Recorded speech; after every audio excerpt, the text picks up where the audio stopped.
Alors c'est parti, il faut découvrir maintenant les dimensions en CSS et les unités de mesure qu'on va utiliser. Donc on peut enlever tout ce qu'on a ici et également notre paragraphe. On va faire une div avec la classe box. Voilà, on va se faire une petite box ici, très bien. Ah oui, ça vous ne savez pas comment je viens de faire tout ça. Ça aussi c'est emmet, et donc pour écrire des classes facilement, on fait div, point, par exemple box, et on appuie sur entrée ou sur tab, et hop, ça nous écrit directement tout ça. C'est quand même ultra pratique, d'accord? Ça évite de faire. Alors vous avez plusieurs façons, soit vraiment vous écrivez tout, div, ensuite vous revenez ici, vous faites classe est égal box, soit vous faites comme je vous avais dit, div, vous appuyez sur entrée, vous revenez, vous faites classe box. Là c'est encore plus rapide, et c'est le raccourci final si on veut.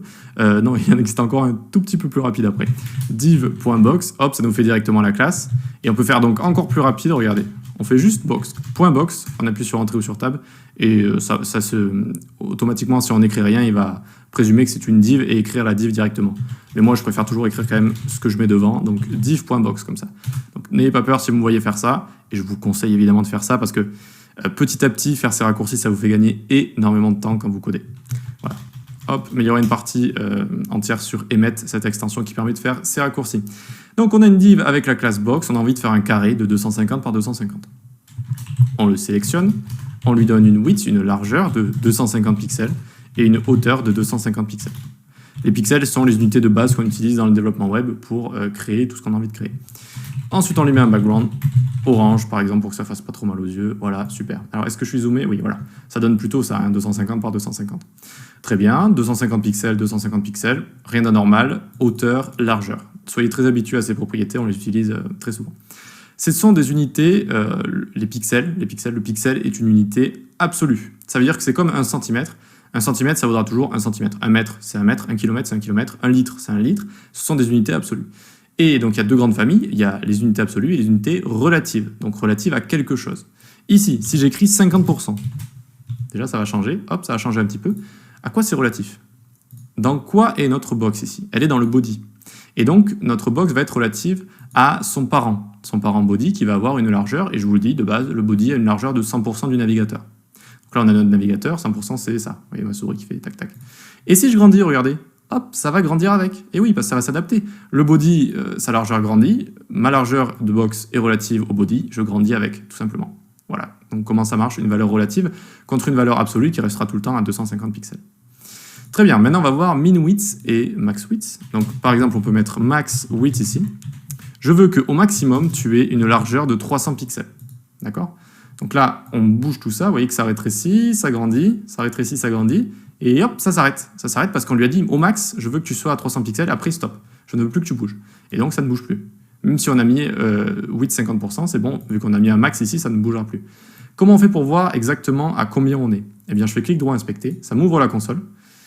Et si vous êtes dans une autre partie, allez dans Elements ici, et puis vous allez survoler l'élément dans le DOM ici, donc dans l'HTML, hein, j'espère que vous y voyez assez.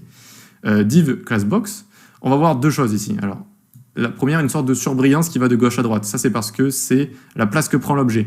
D'accord? Même si on lui donne une taille comme ça reste un élément bloc. Bloc, je vous ai dit, ça va de gauche à droite, et ça pousse tous les autres éléments en dessous. D'accord? C'est pour ça qu'on a cette sorte de orange sur le côté, en fait, ça compte comme une marge, si on veut. Ensuite, on voit l'élément en lui-même ici. Et on voit ses dimensions. Vous voyez qu'il y a une petite toolbox en dessous, là, une petite tooltip, un petit tooltip, qui fait width fois hauteur. Donc 300 de largeur fois 250 de hauteur. D'accord? Donc c'est comme ça qu'on voit tout ça. Et notamment, si on descend ici, on voit que ça se réduit. Et donc ici, on est à 242, vous voyez, fois 250.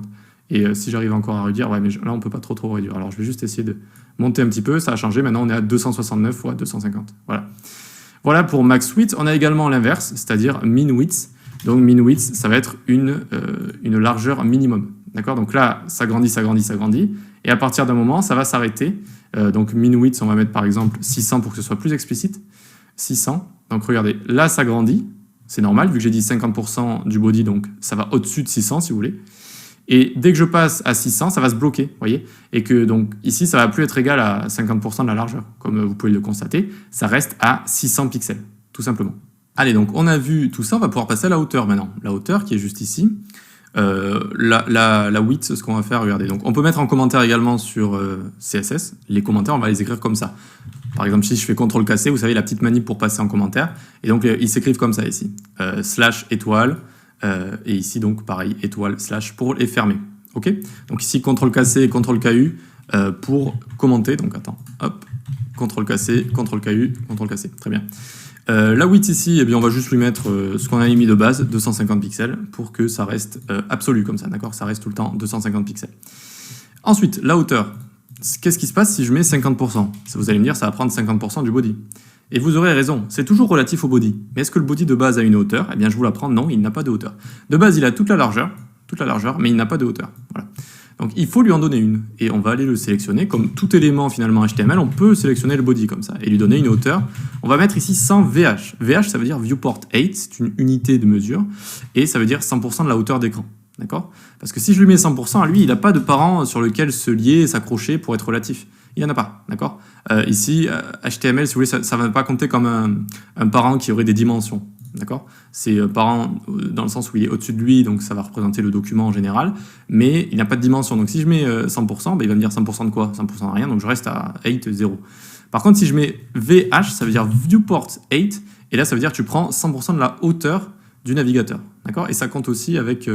si j'ouvre la console, vous voyez que ça va réduire la hauteur du navigateur. D'ailleurs, on va le faire comme ça, les petits tests, si vous voulez. Donc, vous voyez là, hop, ça change, ça change. On aurait pu fermer la console également et faire ça, regardez, hop, pareil, vous voyez? Ça ne va jamais toucher le sol vu que ça fait 50% en fait, hein, tout simplement. Donc, c'est exactement la même chose que width. Donc, on peut mettre min width et on peut mettre min height également. Donc, on dit qu'une hauteur minimum, je veux 300 pixels d'hauteur minimum. Hop, et donc, à un moment, vous voyez que ça va s'arrêter. Ça va arrêter de se réduire. À quel moment? Ben, quand ça fera 300 pixels. On peut l'inspecter, ça va vraiment nous donner ceci. Ok? Donc min 8, max 8, c'est exactement la même chose. Et je crois qu'on a terminé. C'est tout ce que je voulais vous dire pour les dimensions pour l'instant. Donc VHSI Viewport 8, on reviendra en détail plus tard aussi sur les unités de mesure, parce que vous allez voir qu'il y en a plein. Il y a vraiment plein d'unités de mesure, mais que là, franchement, on a vu des unités qui sont très très courantes, qu'on utilise beaucoup. Il y a beaucoup d'unités de mesure, mais il y en a beaucoup qu'on n'utilise jamais également, hein. Donc pixels, pourcentage et la famille des unités absolues et des unités relatives. Voilà. Donc on se retrouve dans la prochaine vidéo. Posez-moi des questions si vous en avez.